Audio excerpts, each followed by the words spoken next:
વડોદરા તાલુકા પંચાયતની ચૂંટણીમાં ફોર્મ પાછા ખેંચવાના અંતિમ દિવસે દશરથ બેઠકના કોંગ્રેસના ઉમેદવારે ફોર્મ પરત ખેંચતા ભાજપના ઉમેદવારને બિનહરીફ જાહેર કરાયા હતા।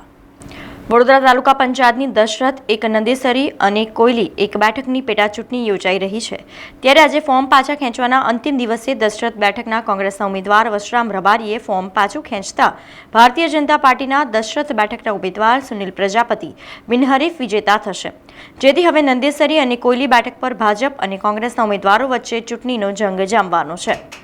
13 કોયલી 1, 5 દશરથ 1 અને 15 નંદેસરી વડોદરા તાલુકા પંચાયતની આ 3 પેટા સીટની પેટા ચૂંટણી યોજવામાં આવેલી છે, જે પૈકી આજે દશરથ 1 સીટ ઉપરથી એક ઉમેદવારે ઉમેદવારી પત્ર પરત ખેંચેલ છે। એ સિવાયની અન્ય બેઠકો 2 નંદેસરી અને કોયલી બંનેની ચૂંટણી માટે આગામી તારીખ 16 ફેબ્રુઆરીના રોજ મતદાન યોજવામાં આવનાર છે। ભારતીય રાષ્ટ્રીય કોંગ્રેસના વશરામભાઈ રણછોડભાઈ રબારીએ ઉમેદવારી પત્ર પરત ખેંચેલ છે। એની સામે ભારતીય જનતા પાર્ટીના સુનિલ ગોપાલભાઈ પ્રજાપતિ ઉમેદવાર હતા।